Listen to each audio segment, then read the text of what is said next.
Welcome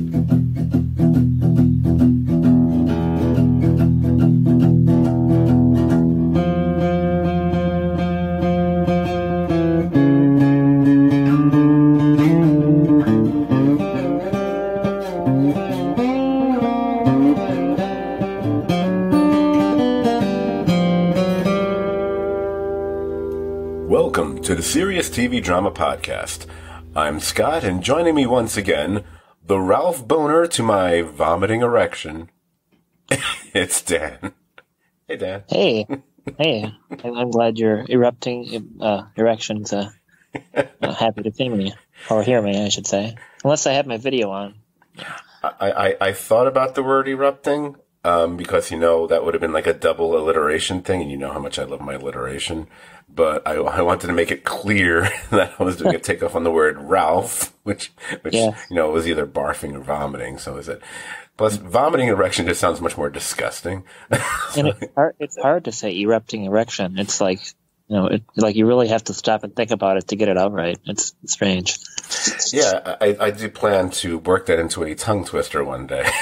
Put it in a script and then just be like, And by the way, many a tongue twister can probably result in an erupting erection, from what I hear.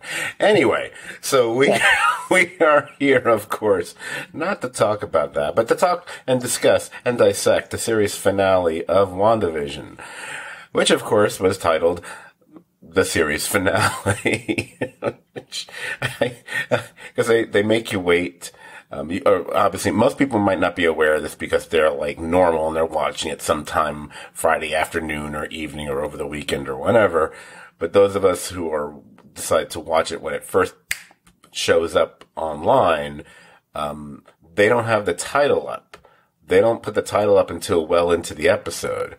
So when you first put on the episode at 3 a.m. or whatever, it just says episode 9. But then when you finish it, then you go back, all of a sudden, oh, now you know what the title is. And, every title had something to do with, TV lore or whatever. And this, I should have just known it would have just been like, oh, the series finale. All right. Oh, I guess that also answers the question. So is there going to be more than one season of WandaVision? Which I didn't think there would be. I figured this was all just, a limited series that was going to lead to the movies. When you have your final episode be titled the series finale, that pretty much puts that to bed. And there's the New York City fire engines. Yeah, lovely. What did they do? They're probably reacting to the finale or something, I would guess, or either that or Coming to America. I hear that's not going over too well. So, Jamie said it was really good. She liked it. So there's that. Well, there you go. I've never seen the original one though, so I don't really give a fuck. So there's that. And there you go as well. So, WandaVision. I think we're going to probably break this down, just kind of cut it up into, like Wanda versus Agatha stuff, maybe, and then Vision versus whatever we want to call him. I would like to call him Cataract, because I kind of like the idea that that's kind of, he's from Operation Cataract, whatever, but I know a lot of people are just referring to him as White Vision, which just sounds vaguely like a white supremacist dream, though. It's their White Vision. Yes. So it doesn't really matter. But before we get into any specifics, overall, what was your opinion on this episode? It kind of, I thought it was fine, but it's kind of one of the thing where, like, the penultimate, wow, I haven't even been drinking. The penultimate episode was kind of like where the good stuff was, and this was kind of like, cleaning up house a little bit. Not even though, like, the big confrontations and stuff all happened here, it just kind of felt like last week was more significant. This is just like, okay, it's fine, but let's tie off the loose end. Here we go. Yeah, that kind of makes sense to me as well. I think for me, it's kind of like that. Because you pretty much gave us all the revelations that you were apparently going to give us. Any other revelations that we were hoping to get, or at least thinking we might get, I don't think we really got. But that's part of that is also on some viewers, not the show's fault technically. Yeah, it's not the show's fault that I didn't see Baron Zemo show up.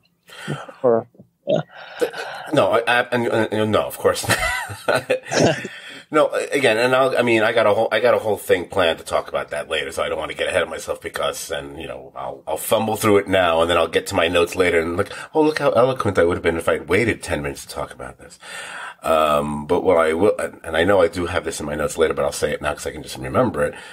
I think putting that aside, putting any kind of disappointments I might have had that are specific to either it be theories or what I thought they were going to do or going to go, putting all of that aside, pushing it all aside, who cares?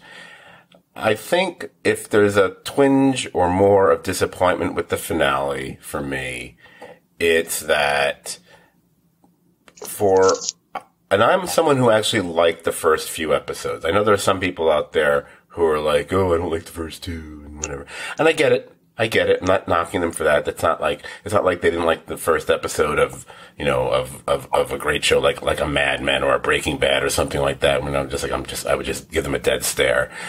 But I thought that what they did with the show for a while there is like, oh, they're kind of breaking the mold of what, we've become accustomed to with the whole look and feel and the way stories are told in the MCU. Because if there's one thing I would say, because most people, they embrace and love the MCU and all the product, whatever, and they trash the other comic book guys, whatever. And, I get that to a certain extent. But my issue, and I feel like I brought this up recently on either a conversation or on a podcast, don't remember which it was.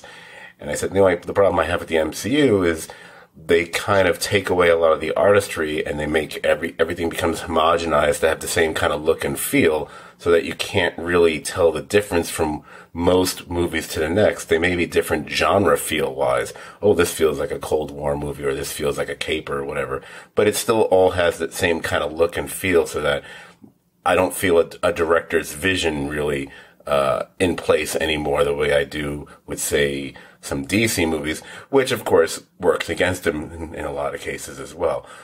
But just unless they manage to grab a good director, that would help. Right. But with this, I think my disappointment was, they were doing something really interesting and different and making us think and speculate and just enjoying so many different things that were all happening at the same time. And then we get to the final episode, and a lot of the final episode kind of felt very much like, oh, this is your typical third act of an MCU movie, or even just a comic book movie in general, but specifically an MCU movie. Like, oh, here's the battles, here's the level, and when I say CGI, I don't mean to knock it, because people seem to say that all the time. Meanwhile, everything made today, pretty much 90% of it is going to be using CGI when you're dealing with special effects and superpowers and whatever. So it becomes kind of a bogus argument to me. But the point being, but then it just becomes, a smash 'em up, and people being zapped here and there. It's like, okay, I kind of find that I've seen that so many times before. So, and those are probably the weakest aspects of this episode. It's like, oh yeah, this again. Okay, let's get on with it. Let's get to the story, Yeah, and I think they really should have kind of tried to use the conceit of the show in a different way, so they could have had as the fights were going on, they could have been flashing back into different sitcoms and stuff. Even if they just did that a few times, at least it would make the whole series feel a little bit more cohesive and yes, that string. So right. So you could have had Wanda and Agatha fighting, and all of a sudden they're in an I Love Lucy episode, throwing chocolates at each other or whatever, and that would have been fucking cool, and still would have worked. Absolutely. So. I was having that thought as well, that if somehow their fight just became transposed through different just TV eras, whether it be ones that they've covered on the show or even better yet, ones that they didn't, considering this show has a remarkable budget. They're like I said, they're budgeted about $25+ million per episode. The cost of just doing that set, whatever, and shooting it but is not going to be exhaustively more than, 5 minutes of CGI in the cloud zapping at each other and stuff like that. I would have loved if they could have done something like that. And it could have just been comedies. You know, if they wanted to break the mold further, all of a sudden, oh my God, it's suddenly they're they're on the Star Trek planet and they're holding those stupid, the things that Kirk and Spock had to fight with that time, which looked like giant batons. You know? Yeah. Obviously they were stuck with sitcoms. I get that, you know, we wouldn't want to break the format too much, but you know, it could, there's a lot of stuff that they could have done that would have been kind of just, at least would have followed the conceit of the show, and it would have been something inventive and something we hadn't seen before. It wouldn't have felt, oh, okay, all right. And again, it's not that it was bad. No. It just felt... Just like, you know, just some of it didn't quite work well. You know, like, I really don't care about the Citizens of Westview because none of them really, like, you know, just none of them really stood out as, like, particularly interesting characters at all, in whatever versions that they were. So, and, you know, while I don't want to leave, like, random people getting killed in this battle, I just, you know, I really don't care that, you know, she needs to, like, set him free or whatever. It's just not interesting. It's not really that important to the story, you know. They should have spent more time, like, explaining, like, why Hayward, like, was such a douchebag that he just, like, pulls out a gun and starts shooting kids in this episode, which is, like, they didn't quite, like, connect that dot between his previous behavior. Just, you know, they just... like 7:15 in, like, 1 second. Right. I don't necessarily agree about the stuff with the people in the town. I think that did have to be addressed because that's the most horrible thing she's doing about all this is that she's basically taken an entire town of people hostage and prevented them from living, you know, doing the whole "it's a good life" thing to them. How much they could have gone into their lives considering they were forced to have these little, I mean, they gave us those little, the problem is because it's a weekly show and we've kind of moved away from those people.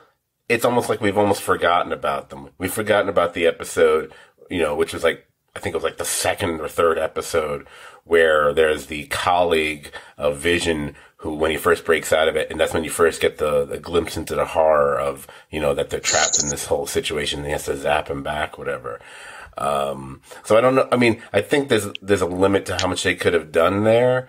So we didn't spend that much time with it, so that didn't bother me as much as I could have just done with a little less, you know, flying through the clouds or whatever. Just some of that could have been tightened up and just, or, you know what? We weren't working with a specific time constraint. That's the other thing. They can do this as long as whether they chose to be 49 minutes or 59 minutes or 99 minutes. That's up to them. And it's not like they're poor. It's Disney. It's Marvel. Yeah. It's the one production you don't have to worry about running out of money for. You know? No. So no excuses on that regard. But I agree. The Hayward thing, I definitely feel you there.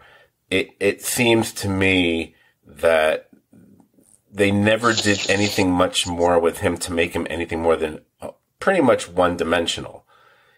Because the only thing that's interesting about him is, oh, he seems like a pretty decent guy now, and then we find out, oh no, you're a bad guy. But that's it. There's nothing more substantial to it. There's no. We don't. And I would have liked. You're right. I wish there could have been more to it. I want to know, what is your end game here? Are you just trying to take over this organization? Are you quote unquote evil, or are you just, you know, bullheaded and obstinate, and this is the way you think things should be done, and even though it's breaking the rules of what SWORD is supposed to be? You know, I just wish there was more there. I absolutely agree with you there. I mean, at the end, he's being led away by the FBI, so he's obviously in trouble. You know, whether he's in trouble for shooting at, you know, constructs of kids or not, I don't know. Kitty constructs. But, yeah, that would be one of the I put that on the list of things that, even looking at the overall series, I don't think they executed particularly well, because that should have been done better. It just came off as just such a kind of a cliche. It just felt real cliche to me, you know? Yeah. So I agree.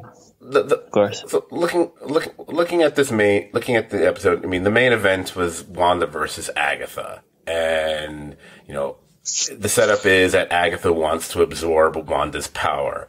And we shouldn't forget that we ended the previous episode with Agatha's big declaration that Wanda is the Scarlet Witch. Yay! You finally gave her the code name that we've all known for the past, 55-something years.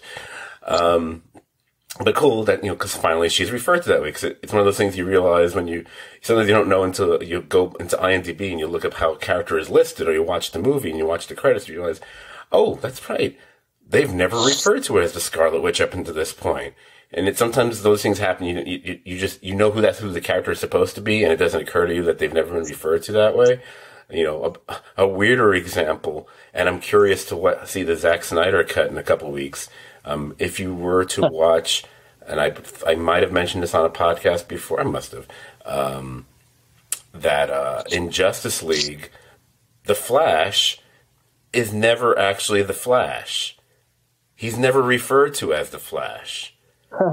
Because and that never occurred to me because we figured we all know that's who he is, and it's his little brief appearance when he showed up in Crisis on Infinite Earths, and his reaction to Barry calling himself the Flash, and he went, "Oh, that's something along the lines like, wow, that's a cool name." Like he had never thought of that before. So not only is him showing up on the Flash TV show important in terms of it brings the movie and TV show together as a multiverse, if not for the TV show, the movie Flash won't have a name. So, or a better outfit apparently. So thank Grant Gustin for everything.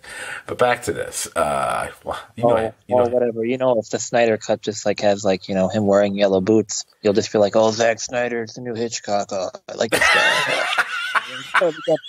Give me boots. Oh my God. Okay, all right. I'm going to tell you right now. If somehow he has yellow boots.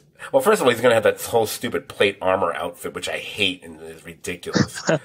But if he had yellow boots with that outfit, not only will I record a podcast about that movie, I might title it "Zack Snyder is our new Hitchcock" or something, or thank you Zack Snyder for the yellow boots. I don't know. Oh my Lord! I'll put that on my freaking tombstone. He all he wanted was a pair of fucking yellow boots. Meanwhile, I don't want anyone to ever send me actual yellow boots because I don't want them. Anyway, so back to WandaVision. That's my favorite digression we've had on this podcast in some time. So we're in this episode, and she breaks out the Darkhold, the book that I talked a little bit about on our last podcast, the magic book of the damned, that I actually didn't think they would really focus on too much because of its almost overuse on the show Agents of S.H.I.E.L.D. I'm going to circle back to that in about a minute. Anyway, what's important here for this series, for this episode, and then moving on into movie land, is that she reads from a chapter that's devoted to the Scarlet Witch. And she says, "The Scarlet Witch is not born, she is forged." Okay, so basically she's describing the Scarlet Witch as something that's more a weapon than a person, and I guess she's composed, it's chaos magic that's created. A giant Peter Dinklage just making her and using star powers or whatever. Right. Now, she then said, "She has no coven, no need for incantation." Now that's important because it indicates that unlike those who are witches and warlocks and who are in covens and whatever, she has her own singular power and does not rely on being infused with the power or assistance of a coven of witches. I only know about this kind of stuff from, I talked about in the previous podcast, I just did I watched 48 episodes of Buffy, many of which dealt with witches, so it's just in my head, right? So it came in handy for this. And also, if she has no need for incantation, Well, that means she doesn't have that potential weakness that many sorcerers have due to having to speak their spells, like a Zatanna in the DC universe or something. Because they can always be rendered almost powerless if they're somehow muted, be it, physically or a spell or whatever. That's always a gag with Zatanna. Oh, put a gag on her. She's powerless now, whatever. Oh, yeah. Well, yeah, I think in Doctor Strange, there's a scene where he, doesn't let Mads Mikkelsen, talk for a while by putting, a thing on him, and then he can't do anything. And I think they do the same thing to Loki at some point, too, in one of these things. But, I think so. I've been the Mads Mikkelsen thing. So, and speaking of Doctor Strange, and where we get to something even bigger, her power exceeds the Sorcerer Supreme. Well, the Sorcerer Supreme is Doctor Strange. So that's some big, serious power. And then, of course, the kicker is it's her destiny to destroy the world. And I realized, hey, you know what that book just did? That book is basically a primer for the script, apparently, to the next Doctor Strange movie. Because I think you just gave me the plot. You just said it you just told me that this character is not only more stronger than Doctor Strange, it's going to be her destiny to destroy the world. Oh, I guess that's what Doctor Strange 2 is going to be about to some extent. Maybe. Well, it's got to be. It's going to be something to whatever. But the thing with the Darkhold is they establish here that Agatha has had this book for the past, several hundred years since, I guess, the 17th century, whatever. So basically, they're kind of saying that the MCU just retconned away the entire Agents of S.H.I.E.L.D. series, which, okay. And I was thinking about this because, retcons in comic book, TV show, movies is not that uncommon, but sometimes it starts to stick when it becomes, okay, you're doing one after the other. Because obviously the major one on this show, we talked about it, was them retconning, as far as the MCU is concerned, they retconned Wanda's powers and magical abilities to be something that she had all along. They were just brought out to shine even by the Mind Stone rather than being created by the Mind Stone. And it felt like, okay, I get why they had to do that. It puts it more in track with what the character has always been. And then it can also feed to her being a quote unquote mutant or whatever, or however else they want to go down over the years with that character. I'm fine with that. But the weird thing is you just erased what was a 7-season long series. A series that itself was known for already rewriting other things that had happened in the MCU because, Agent Coulson dies in the Avengers. But no, he's brought back to life on Agents of S.H.I.E.L.D. Or this other character was killed on Agent of Carter. No, they're rescued and brought back to life on Agents of S.H.I.E.L.D. Literally, it's like the MCU stands for messy rather than Marvel with the way they handled these things, I think. Well, Agatha Harkness could be from a different reality too, so if she was infused with nightmare powers or something, she could have came through the nexus of realities or whatever and could just be from a different thing, and then I want to believe something like that, but I feel after getting pounded down after this show is over and looking back on all our lovely and awesome theories and how the major ones, that I spewed out or we talked about, whatever, came to little to no fruition, Yeah. It's like, oh, I understand that sometimes the simplest route or sometimes the most simplest route or obvious route is usually the way to go. But that kind of does feed itself into a certain amount of disappointment.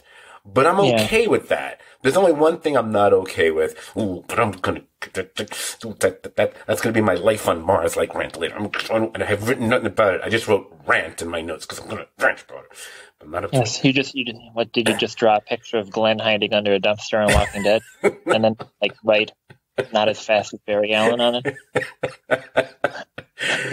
Oh no! Well, I did it. I did that, and it's a dumpster. But instead, I kind of painted it. I put it like a lightning. I did put a lightning bolt on it Flash, but I painted it like silver and white. So anyway, so apparently Agatha offers to make a trade with Wanda if Wanda will give Aggie her power, and then Ags is going to fix whatever's wrong with Wanda's Westview so she can live happily ever after with Vision and the kids. But we all know that's not where it's going to go. Basically, what's kind of, I'll say, the fun part about what goes on between Wanda and Agatha it's not the zap zap zap stuff, whatever. I did kind of get a little bit of a kick out of the fact that, oh, they just keep flipping the power dynamic back and forth between the two of them. You know, because I mean, obviously Agatha is lying about granting Wanda's wish in return for her power. She's never going to do that. We know. But then she makes it clear that she wouldn't even be able to fix the spell cast by another. She said something along those lines, which, by the way, I just thought was some serious magical bullshit. Because, hello, magical super beings, sorcerers, whatever, and wizards, they spend most of their time counteracting and reversing spells cast by other people. So that excuse didn't fly with me. But Wanda seems to get the upper hand when she zaps Agatha. It's like all the way she's back to the stake in the late 17th century again. And it looks like she's raising the coven back from the dead to strike back at Agatha. And I put aside my confusion for a moment. I'm like, wait, if they're dead, how is she able to raise them? And it's like, no, that's fine. It's magic. Just go with it, whatever. They do that wizards do that shit all the time. But then the coven turns on Wanda. What, you were going to say something? I'm sorry. Oh yeah, the Salem stuff they just didn't really make it work, you know. I mean, it's just not that interesting. It's not like what happened at all. But then she's trying to like say like, well, there's always gonna be people with pitchforks like coming after you, but like this show's version of Salem was like witches going after a witch. Like it's not exactly a parallel situation. So it's just a really clumsy metaphor or whatever. Yeah, I agree. Again, it was an idea that I think initially could have been a good idea if you kind of took it somewhere and you kind of didn't. So I would have rather you just did like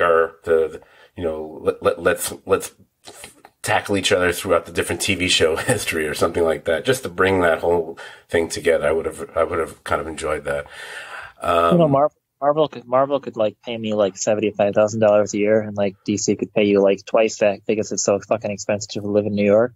But we could just like tell them like what to do. Like we read the comics, we know like whatever, you know, we got some skills. Like, you know, just give it a little thought. It's not hard. I mean, it's not like you have to freaking like, you know, micromanage and control everything, but just like the stuff that we come up with on this podcast without any like preconception, as we're just kind of bouncing ideas off each other, are more thought than they did in like a 15-week writing process on a lot of these things. And that's just, it's unacceptable because we're a couple schmucks, you know?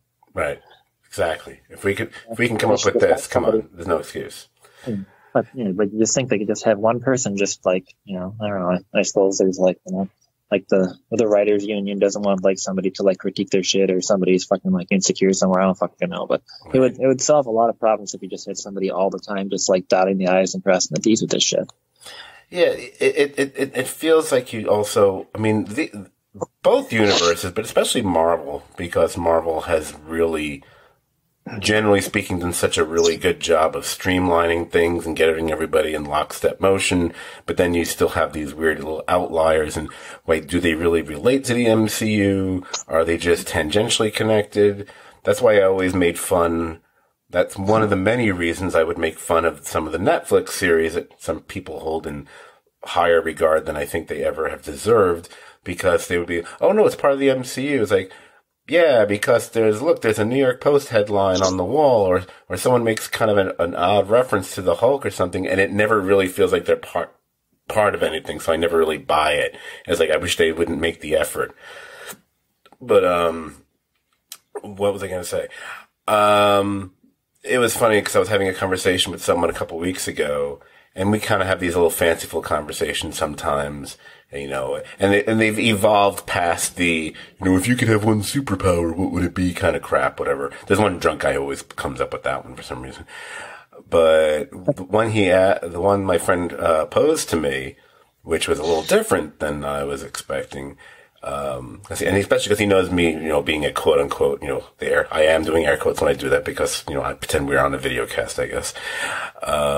If I could pick one comic book storyline in anything in the history of comics that I would be given carte blanche and whatever to write the script for, either be movies or television, but presumably a movie, whatever, what would it be? And I was like sitting there and I was thinking about it for a while because I was going, I kind of want to do something that I haven't really seen before, but maybe it might be something that has been touched on, might have been touched on in an animated series, if not a live. I mean, I was going back and forth. I kept coming up with ideas and like, no, I don't want to do that.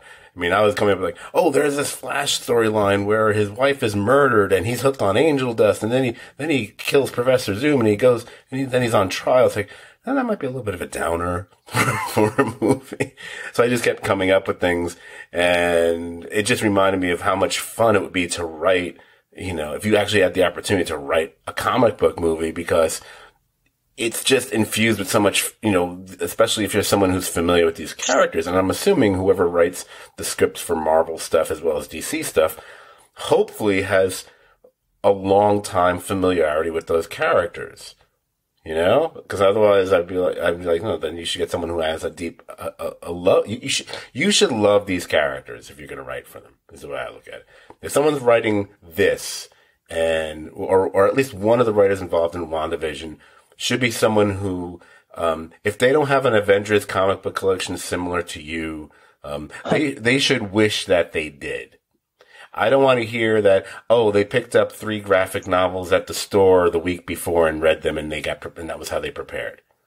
Well, that's like how they made like Iron Man 3, for example. Just like jammed together a few recent Iron Man concepts that they probably bought the graphic novels from, and then just it doesn't quite work. I mean, for the most, I know you really hate Iron Man 3, and I think it's okay for the most part, but the way you can just see that that's how the script is made.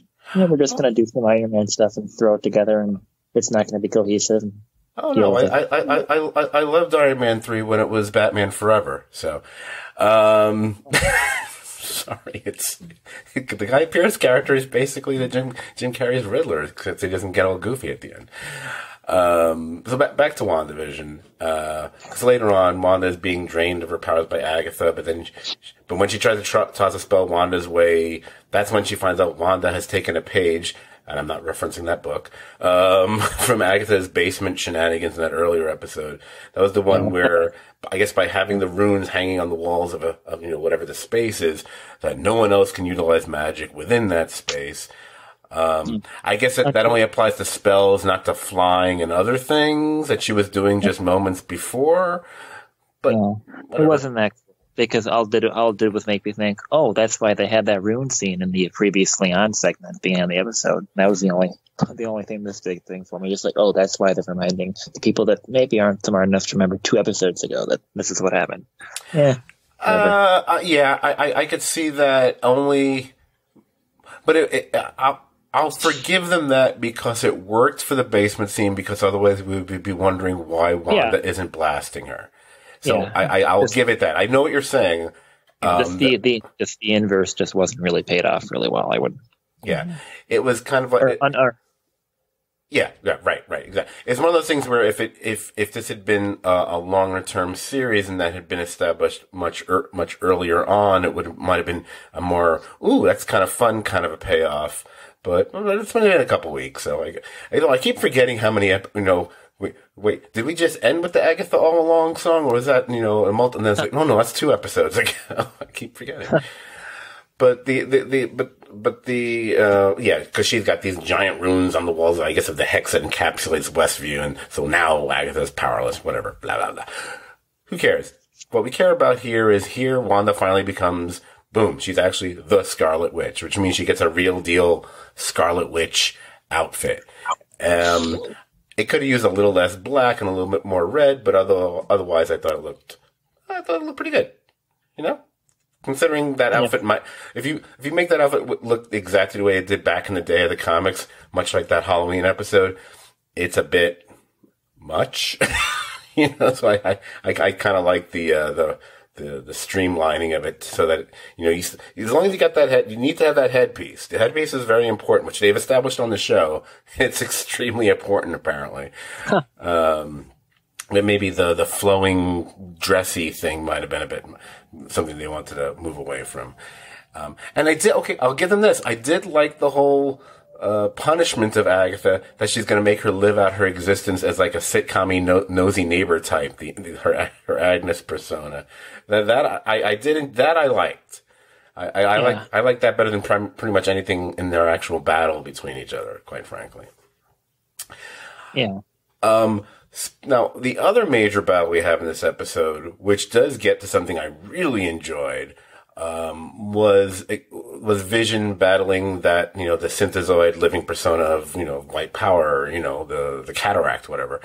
But that whole battle, when the battle becomes a conversation, that was a great scene.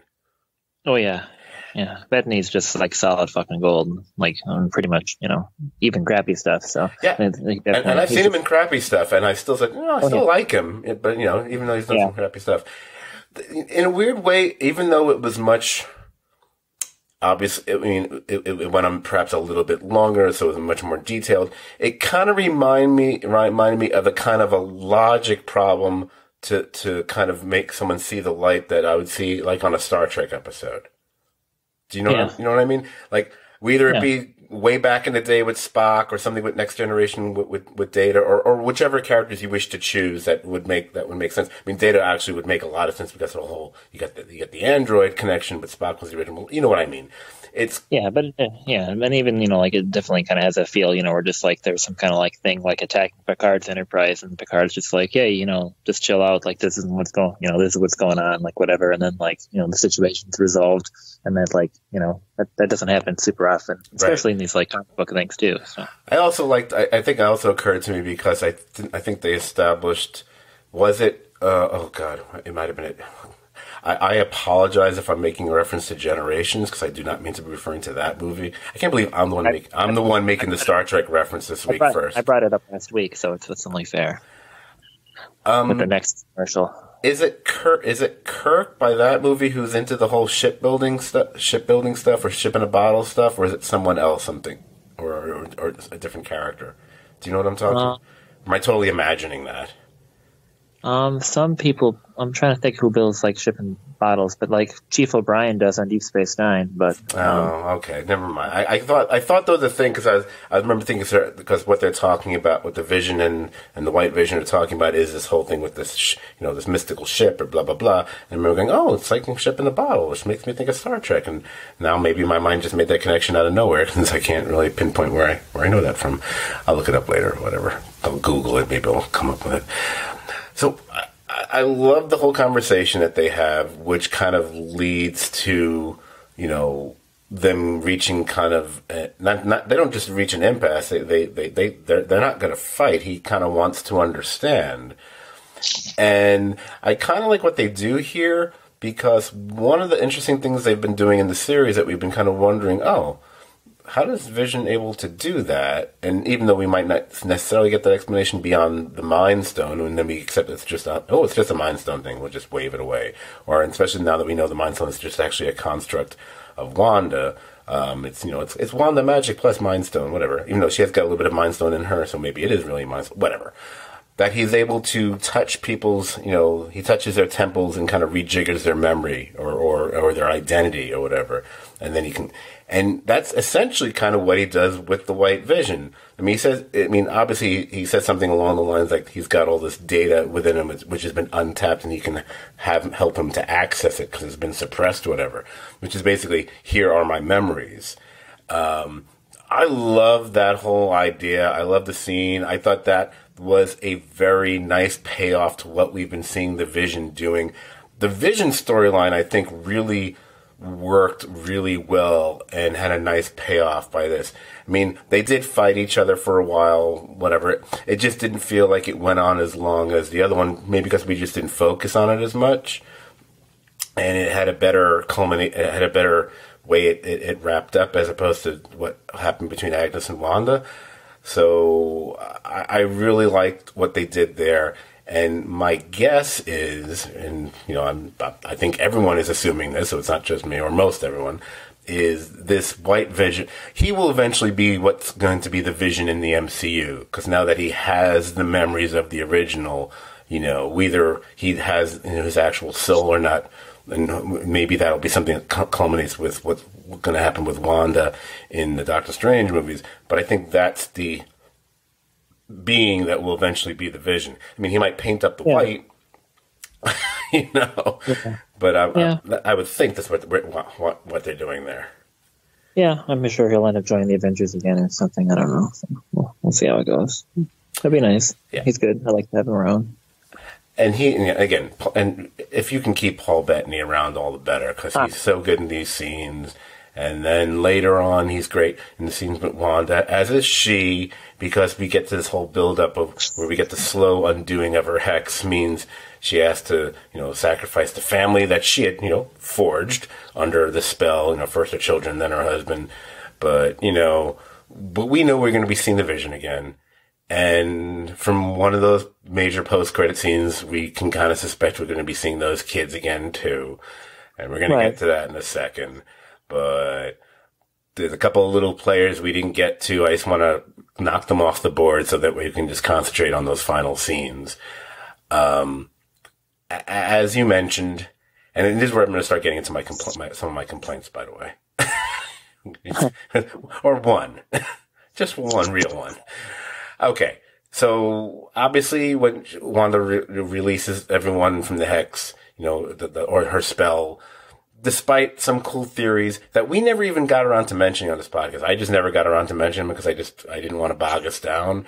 One of them was, Dottie was absolutely going to be this so-and-so in the Marvel Cinematic Universe. And there was all these little hints like, she's got the color yellow and this blah, blah, blah, whatever. And you went and got like Emma Caulfield, who I don't know if you know who she is, or maybe you recognize her from a different TV show. A lot of people know her from Buffy the Vampire Slayer, where she was a major character there, and she's been in some other TV series as well. The point being, you got this major genre actor to appear just for a couple minutes in a couple episodes. You figure she's going to be something more than just a neighbor, but no, Dottie turns out to just be Dottie. I think what's a little worse, if you're going to go down that road, by the time the series is over, not really much was ever done with either Agent Woo or Darcy. No. I mean, did they really... They had little to no impact on the story overall, other than, at the end, Agent Woo calls in the cavalry, who are the guys who show up who lead away Hayward, so he really does nothing. And Darcy just shows up out of nowhere to crash her truck into Hayward, which only makes me go, where has she been all this time? Has she just been sitting... Because Vision left her on the road a ways back, and the only reason Wanda was trying to block that truck is because Vision was in the truck. So where's Darcy been all this time? I don't understand. But then again, there's a few things like that. I kept looking like, hey, why are they all just standing there like that? Because no one established that they're frozen. I don't understand. So but we can get away from, we can move them off the table. Okay, fine, whatever. Woo wasted, Darcy wasted, no big deal. We don't really care. Monica was a bigger deal. And we're waiting to get back to what was going on with Monica Rambeau. And then we do see her hanging out with Pietro or fake Pietro or Fietro or whatever. And here's my biggest complaint, as you know, of this entire series. I'm sorry. So you're telling me that this fake Pietro or whatever is no more than just some random dude named Ralph Boner. I'm not even going to get into the dick joke there. And you give no indication or hint or anything that there's going to be any more to that explanation. Or this rather, what I call a sophomoronic reveal. So, are you, no, I don't mean you, Dan. I mean, I'm yelling at them. Are you telling me the point of casting Evan Peters, this was just you like trolling the viewing public? Because what was the point of this if you're not even gonna hint at any connection to the multiverse then? It's dumb. They deliberately got everybody's like minds working, and like if you're informed enough to understand the like higher comic concepts, you're thinking about all these cool scenarios, and then at the end you're like, they're giving you like the dumbest like redneck fucking like drink this 30 pack of Bud Light stupidity shit. And if you're not informed, you're just fucking confused. Because you didn't read the comics, you had to give this some thought. You like probably like saw on the internet that he was in these like crappy X-Men movies or something, and like you're just confused. So it doesn't work any level. It's just a stupid fucking prank. It's like not even like red herring. It's just like, hey, look at us. Like, it's just dumb. It's childish. It's bad storytelling, and it doesn't accomplish anything except some like people that clearly don't know what the fuck they're doing, just like sitting in somewhere jerking each other off, laughing like at how stupid they are, while like fucking Shaw dribbles out of their fucking mouth. I don't fucking know. They're just dumb. It's stupid.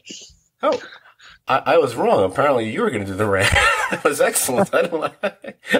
I feel satiated by proxy there. That's perfect. It insults everything at the same time. It insults Evan Peters. It insults like every single person. It's not good for anybody at all. It's just dumb. Yeah, I mean, look, I have no problem with the fact that there were any number of red herrings that they threw into the mix throughout the series. I don't mind that. Because I kind of enjoy them doing that, like, oh, here's a little Easter eggy hints at, oh, maybe it's Mephisto, or maybe it's Nightmare, or maybe it's the one I couldn't pronounce, or whatever, blah, blah, or any other, or Reed Richards might show up, or this one might show up, or whatever. That's fine. I don't care that because those are just little cute things that the only people who are going to really pick up on that are the people who are going to be either they're already comic book obsessed people or the people who are doing the deep dive research, whatever. But that's fine. It does add up to a slight level of disappointment that there wasn't more to the overall story beyond Agatha Harkness. But, big deal. That's some of it's on us. We built that up ourselves as far as that's concerned. But by casting Evan Peters in this part and opening that world up, and that really that put this show. I mean, this show was already being talked about to a certain extent, in the social media out there, whatever. That raised the consciousness of the show considerably. That one decision made this show the hot button topic, the super trending show every week, etc., whatever. And to have it culminate in nothing.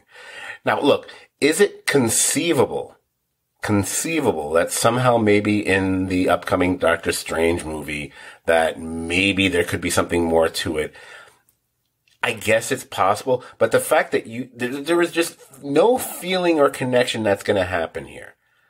I'm so angry with how that was.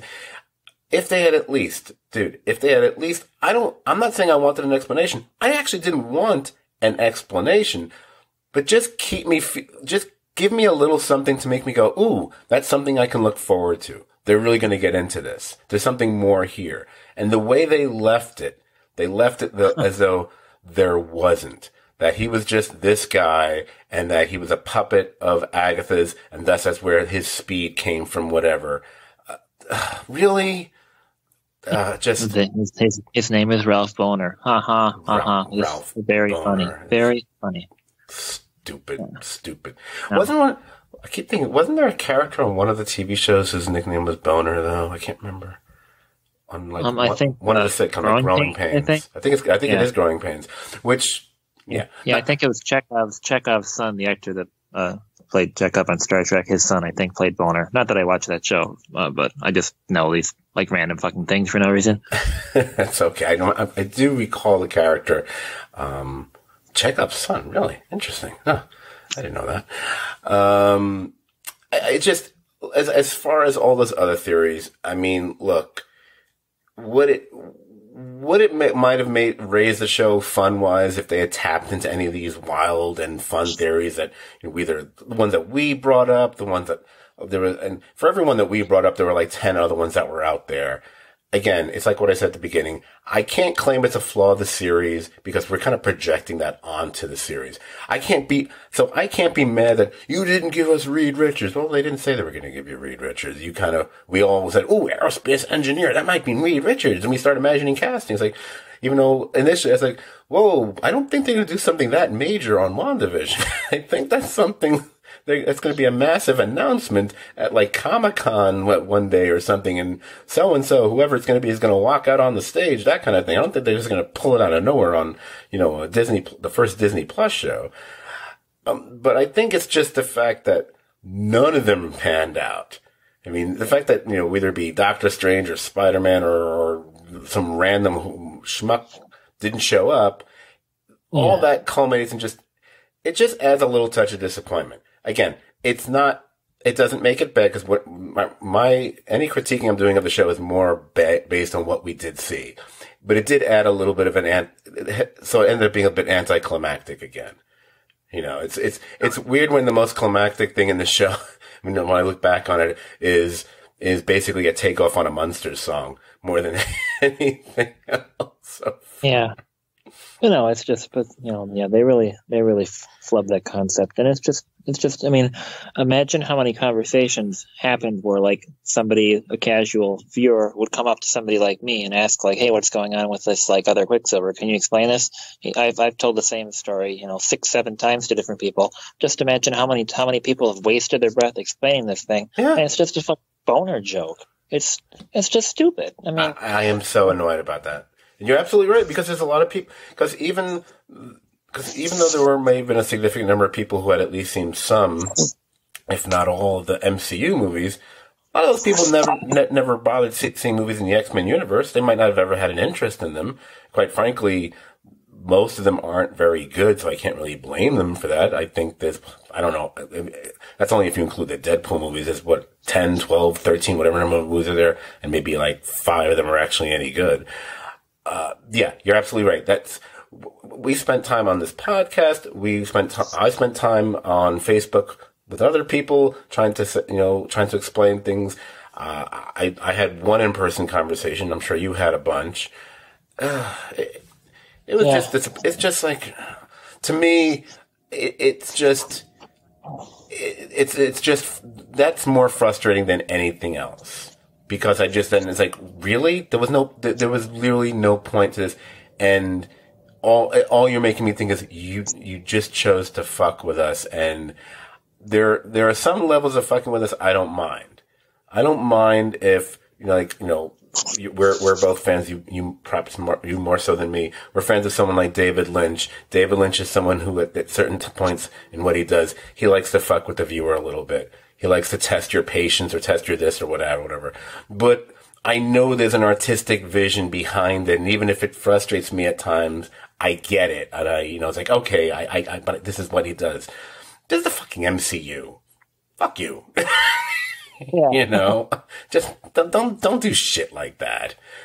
It's just make me.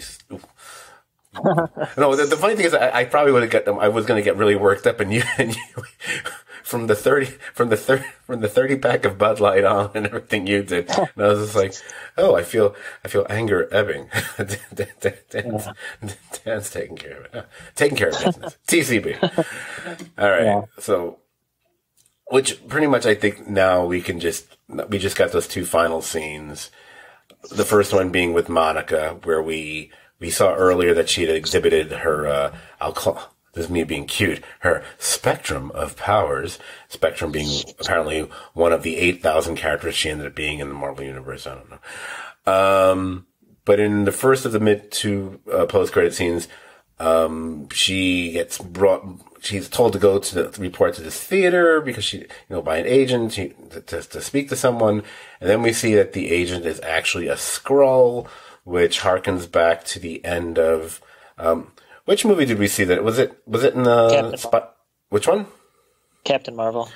Was it the end of Captain Marvel? I thought, okay. I thought they did like an additional scene in Spider-Man Far From Home, which had, that was Spider-Man Far From Home, which showed Nick Fury in outer space, I think, at the very I'm not sure. I think they had I'm not sure. I don't remember a Nick Fury scene in Spider-Man, but I could be wrong. Either way, it doesn't matter because they're all gonna be connected anyway. Yeah. But the person they're referring to is Nick Fury, as far as who they want her to talk, who wants to talk to her, and this is them tying her directly to the next Captain Marvel movie. So it's Captain Marvel 2. Yeah. So that's good. It's cool that she gets, that's a space character, and it's nice that they'll have some more space characters, because right. they have a pretty deep well they can draw from there. So it's good to, add some more to it, and not just have like the same 6 Guardians of the Galaxy bouncing around each other all the time. Right. It's cool. So I do hope at some point that they have like bad guy Skrulls instead of just like good guy Skrulls, because it is like a good concept they can use if done properly. Well, it's hard. You know where they're going to go with the scrolls. Come on. So Yeah, you gotta hold on. You gotta hold off a little bit, but we're going to get there. You're not going to bring the Fantastic Four into the MCU and not have some bad scrolls. Cause I'm like, dear MCU, okay, here's my checklist. Doctor Doom, Galactus, Super Skrull. Thank you.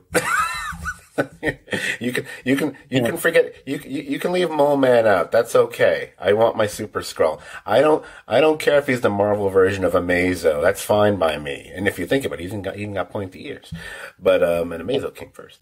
But, just another thing. But yeah, that's what I always think when I see Skrulls. And just because, I mean, it's like Deep Space Nine used a similar concept, even though they didn't use it as much as they could, even though it's kind of like, I mean, but, it's just a concept of, you can just have nonstop paranoia all the time if, like, anybody around you could be an imposter. Being able to, if they can use that effectively, they could make like some really, really unpleasant, stuff going on where nobody trusts each other and that kind of thing. So hopefully they'll do that at some point. Well, I think they definitely will. I mean, obviously they've already touched on the Skrull having, there have been bad Skrull already, because that was a whole big surprise. Like, oh, these two are actually going to be good Skrull, with Ben Mendelsohn and the other one. But yeah, basically, we know that the more they're going to get into the cosmic stuff, which is where they're going to have to go between certain properties and where they're going to go, the Skrulls are going to be starting to play a bigger part, I'm sure. Hell, they're still here on Earth, and we'll just wait to see where they go with it. The other scene, the final scene, where we see Wanda, she's in some faraway cabin somewhere preparing a cup of tea, and then we see there's another version of Wanda in the other room, presumably studying the Scarlet Witch chapter in the Darkhold, if not the entire damn book. And we also hear the cries of her children, which is kind of implying or indicating that she's going to try to find them somewhere else, perhaps somewhere else in the multiverse. And my assumption is, when we see there's two Wandas, that this is just a form of astral projection that she's doing, which is something that we know that Doctor Strange can do, and we already established she's more powerful than Doctor Strange, apparently. Yeah, she's more powerful than, like, Thor and, like, everybody. So in reality. Oh, I was not mocking the idea. I'm just saying, like, oh, that's going to be interesting when now her place in that movie makes so much more sense, and I feel like she's going to be a much more central figure than I might have expected. And maybe one of the good things about this series is I feel she's kind of earned it now. Whereas before it would have been like, oh boy, Elizabeth Olsen's going to be the Doctor Strange. Who cares? And now I'm like, ooh, now I'm kind of. So I'll got to give him credit for something. It gets me that much more interested, even though I was on board for the Doctor Strange movie to begin with, because you had me at the first one, and then you had me at when your title is like Multiverse of Madness. I'm like, okay, you've everything, back to the intro about vomiting erections and whatever. I mean, that's a lot more exciting than a title being like Thor: Love and Thunder, which I'm sure is going to be really good, but I don't love the title. But Multiverse of Madness, I'm on board for that one. Yeah, Marvel's got a pretty deep well when it comes to the magic stuff too, with a variety of good characters and magic adjacent characters that they can use. So if they continue to cast actors that are good for the roles, and they can do some good stuff. Just not use the writers that decided Ralph Bohner was a good thing, please, because it wasn't. So angry. I might fire off a mean tweet later. Anyway. Yeah, David Gott did message me and say he really thought the Ralph Bohner thing worked, so take that for what it means. Oh my God! He got his white vision, and he got his boner as well. I thought he had a boner for the white vision. Anyway, wow, we're so horrible. So that's basically the whole thing. I mean, like, it's kind of like what you said. I think definitely the previous episode, and even to a certain extent the one before it, maybe, but definitely the previous episode, it might have fallen prey to the penultimate episode is the more ooh wow episode, and then this one again to me felt, and I think to you, and I think a lot of viewers felt, okay, we're feeling more It's just rock'em sock'em end of a typical MCU movie stuff, which kind of takes away from it. The emotional scenes and the quieter scenes, I think, work extraordinarily well. Like the stuff between the two Visions, and really the stuff between Wanda and her family, and Wanda and Vision, whatever, is really all handled very nicely. And again, I already knew Paul Bettany. I said this before, so I know I'm repeating myself. I already knew Paul Bettany was a very good actor, and especially if he's given the right material. I did not know how good an actress Elizabeth Olsen could be, because I had not really seen her in the few other things she's been in. So she definitely got my respect from watching this. So I did enjoy their stuff together. I might have gotten a tear or two, but I'm a sap. I'll cry. I cry at commercials. What do I know? Yeah, but it'll be nice, because if at some point Wanda loses control and stuff, having a strong actress with range and stuff that's been developed more fully now, it'll be a lot more meaningful. I think if they had some loser play Thanos, nobody would care that he's chucking his daughter off a cliff in Infinity War. So as long as you got somebody doing it, they know what they're doing, it actually means something, even if it's whatever, the bad guy going bad or whatever. That's very true. It's a very good example of that, because that with Thanos is a good idea. And now we are, unlike any of the previous things that she had appeared in, which I guess were the other Avengers movies, moving forward, we are now so much more invested in that character from this point on, because we've spent so much time with her and have so much of a greater understanding of her. And hopefully that bodes well for a number of things. Obviously, the upcoming Doctor Strange movie. And I think somehow the Spider-Man movie too is going to tie into this, because we know they're doing some multiverse stuff there. So there's going to be a connecting piece there. And I actually like the idea that I'm glad. I don't want to know how it happens. I want to be surprised, whatever. But also as we move forward, because if we're going to establish that if we've established that she's had her powers since from day one, then she also, not just a connection to the multiverse from what she's happening here, she's there for a connection to mutants. And we know that they're going there. I apparently added to my list of things I was wrong about. I was under the impression, rumors that are reported, I don't know how much credence to give them. My assumption was that the MCU and Marvel were not really going to get really into the mutant stuff as far as the MCU proper until Phase 5, because this is the beginning of Phase 4. But now there's talk that they want to do a movie that they're just going to call The Mutants, whatever, which would be starting up the whole X-Men universe in the MCU. A lot of this is just rumor. Obviously no one knows it. Kevin Feige has not released some major statement saying anything or anything like that. So it's just people just speculating. So you don't know what may or may not happen. I just didn't think they were going to do both the Fantastic Four and the Mutants all in the same phase. I think that's along with all these other new characters they're bringing in, like with the Eternals and Shang-Chi. Am I getting his name? Shang-Chi, yeah. I didn't want to screw up that name. You know what I'm saying? I just felt like that's a lot you're dealing with all in one thing. It's already going to be a crazy enough phase as is. So it remains to be seen. I was actually surprised about the Fantastic Four part until they actually came out themselves and said that, and with a title card and everything. And then I realized, of course, it's Phase 4. You have to have the Fantastic Four in Phase 4, smartass.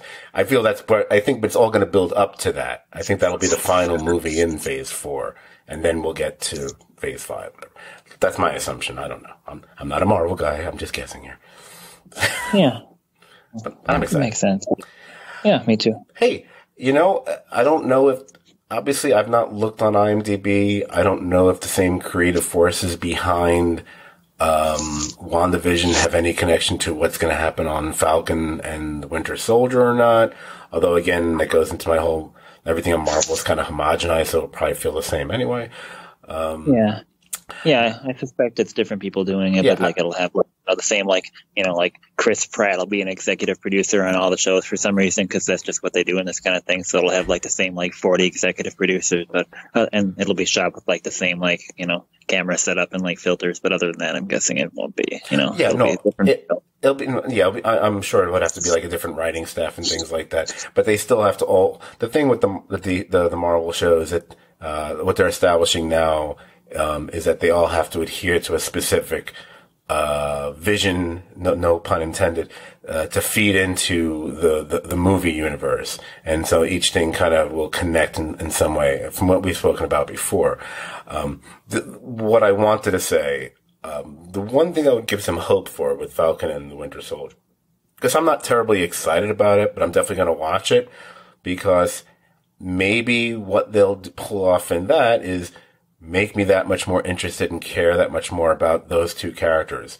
Because, I like the Falcon and I like Anthony Mackie, but I'm not terribly invested in him. He did have some good stuff early on with Captain America, which I kind of got into, and then we kind of got away from that.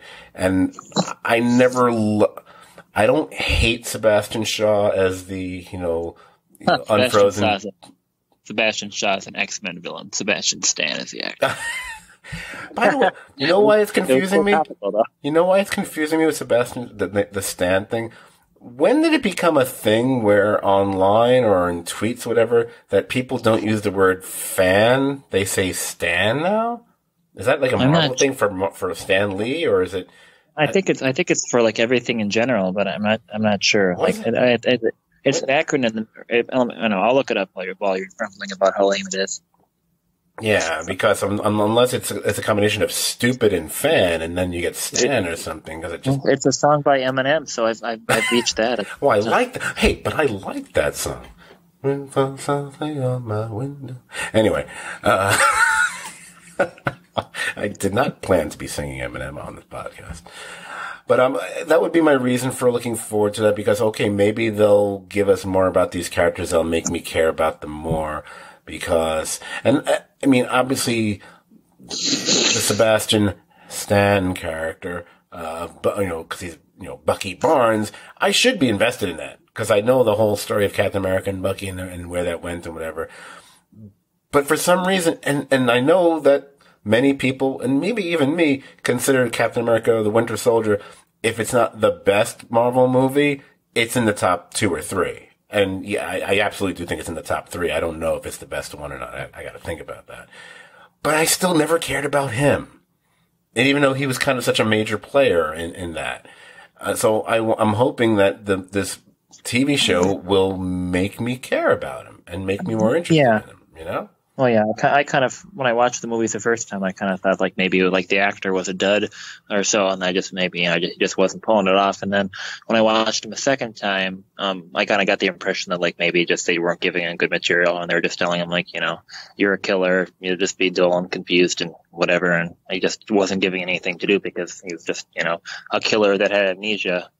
There really wasn't much room to do stuff. So yeah, hopefully that he'll be able to do something better, and then we'll get more invested in the character, and they can use him in some cool property. Yeah, and then he can change his name to the Snowman and be fine.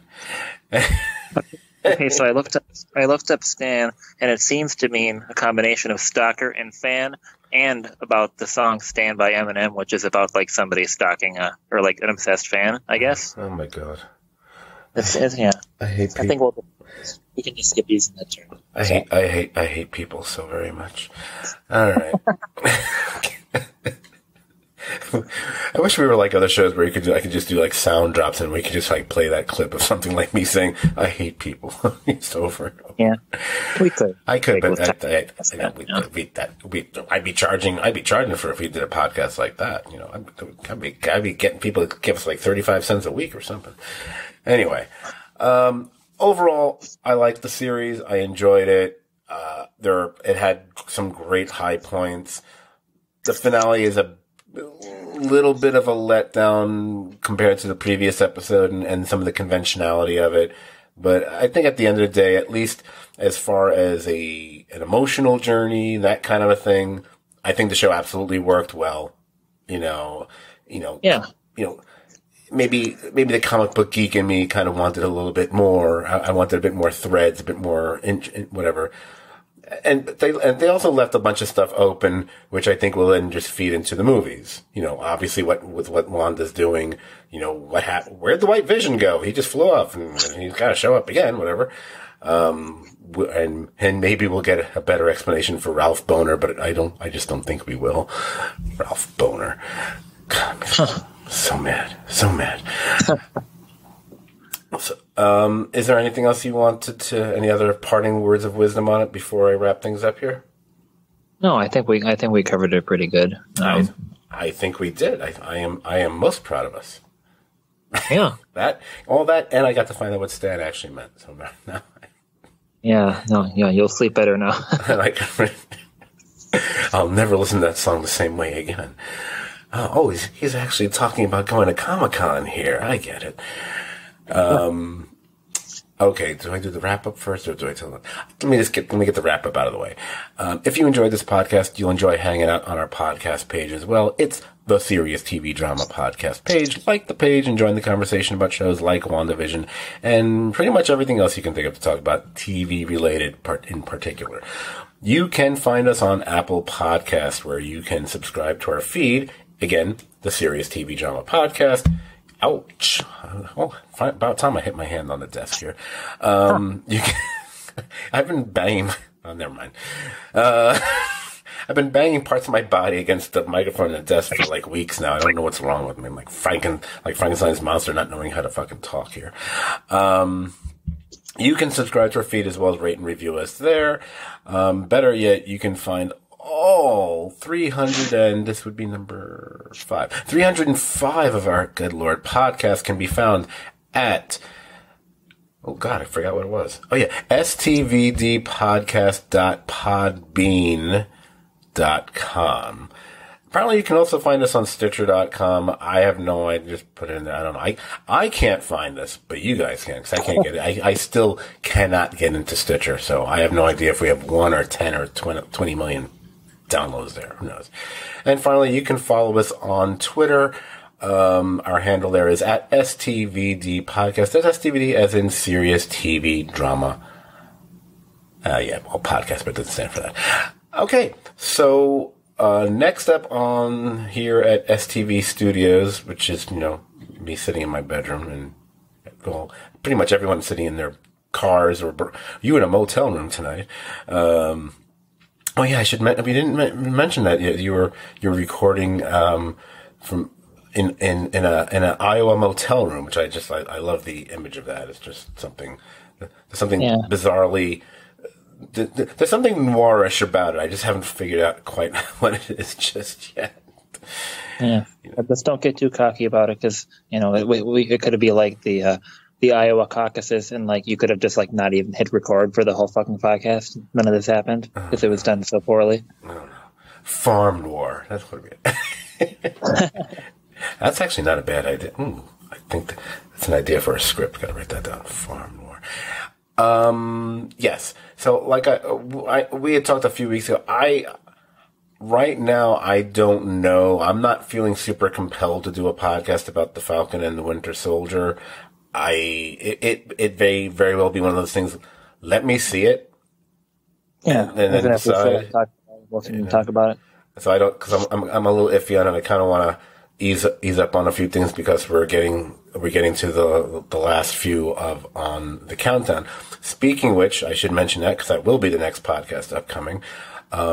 The next thing coming out will be the next episode of the greatest TV drama episodes of all time. We are now up to number 6, which I have not announced online, but I did announce it at the end of the number 7, which was on a Buffy episode. Number 6 is going to be an episode of The Sopranos, the episode that Sopranos fans know very well, Pine Barrens, and the co-host for that podcast will be W. Axel Foley. And I already kind of went off on I've been drinking too much and really tired. I shouldn't be bringing stuff up at the end of a podcast rant at the end of the Buffy one, where out of nowhere I just started ranting about the Hitchcock bracket thing on their group page, because it stemmed from because Court was on that podcast, and she and the Geek Girl Soup ladies had just recently done a podcast about Hitchcock movies and tying it to the theme of love for Valentine's Day. And I saw the list of movies they did, and I initially had a reaction to it, but I kind of tempered it. And I just said, I asked, how did you guys decide on which movies you picked? And then I found out through them that, and then I did the look. I looked myself. A lot of the choices that should have been made for such a subject matter simply aren't available to see streaming. You know, unless you want to go pay and rent them or whatever. And then I discovered the weirdest thing. The way to watch Notorious right now at this point in time, if you don't already own it, like me and you do, of course. It's on YouTube. Notorious is on YouTube. It's the weirdest thing. I actually put it on. I was like, oh my gosh, it's the entire movie. When is your birthday coming up soon? My birthday is coming up. My birthday will be in a few weeks. Couple. I should have bought you the Criterion version of Notorious in the last sale. I have it. Oh, you have the Criterion? I have the Criterion one. Yes. Did I get that for you? No, I got that one myself. I love those Lux Theater things. I think they're alone make it worthwhile. It's so good. Yeah, they're pretty thorough with their supplemental features and stuff. So you can find a lot of fun stuff in a variety of things. And it's definitely cool. That's what makes those worth getting. You know, I mean, because I know a lot of things people were just, I can just stream. It's like, yeah, but there's some features you're not going to find anywhere else, and that's one of the ones I really love. I used to love those old little radio dramas when, you know, I would check them out or something. You know, I remember being a kid listening to like them do Star Wars and Empire Strikes Back as like a weekly radio drama, which was amazing. And then my mother would have like the old stuff, and she'd play like, here's Sherlock Holmes, or here's Hitchhiker's Guide to the Galaxy, or whatever. So I enjoy that. So I like watching you react to like questionable brackets and choices online, or you know, and then like the one where like the Geek Girl Soup podcaster like said that the Cylons of BSG were aliens, and you're just like, I realized that she was writing it, and she wrote it at the time she hadn't watched the series, so I get the mistake. But the whole thing is they're not aliens. That's kind of a big thing. Whatever. Oh, well. Yeah, whatever. I'm not. Why am we using the end of our podcast to start bashing other podcasts? Yeah, we used to be getting the podcast and talk about boners and erections, so now we're really, on the other end there. Now we're pulling a boner ourselves, and your audio got really weird all of a sudden. It's been so good up until now. Now it's strange. So that tells me it's time to wrap things up for good. Yep. So again, the next podcast will be. We'll be covering The Sopranos and the greatest TV drama episodes of all time. That's the release date for that. I'm deliberately being a little fuzzy on a couple of these things right now, just kind of keeping things a little open on my end. No discussing, pun intended. Expect that one to come out in, I'm going to say mid-March. So that might be March. If I had to guess, I'd say March 16th, but unless we get it done, I decide to get it done sooner. It depends on me and Axel's, or as I call him, Bill's schedule. He listens to the WandaVision one. You know, I'm kidding with you, dude. We're going to have fun on that podcast. It's going to be so much fun on that podcast. Yeah, he's from New Jersey, so make sure to ask him if he's like went hiking in the Pine Barrens, because if I was on that podcast, I would have just asked specific hiking questions about outdoor areas. Oh, I'm pretty sure that would end up being like the entire podcast would just be hiking. It would actually be a remote. You'd actually record it remotely doing the hike in the pine. That would actually be a podcast. Gosh, that would be cool. Anyway. Wow, this could have been such a nice, tight podcast, and then I just let it go blah, blah, blah, here. So, for listening, Dan, thanks for joining from your motel room in Iowa. Hopefully, I don't view the listeners think we'll also be able to capture your audio as oddly as I am right now. But I like the fact that you just became this little small voice, like you're far, far away. But thanks for joining, and to everyone out there, good night, and good night to you, Dan. Good night. Oink, oink. Here from Iowa. Oink, oink. Signing out.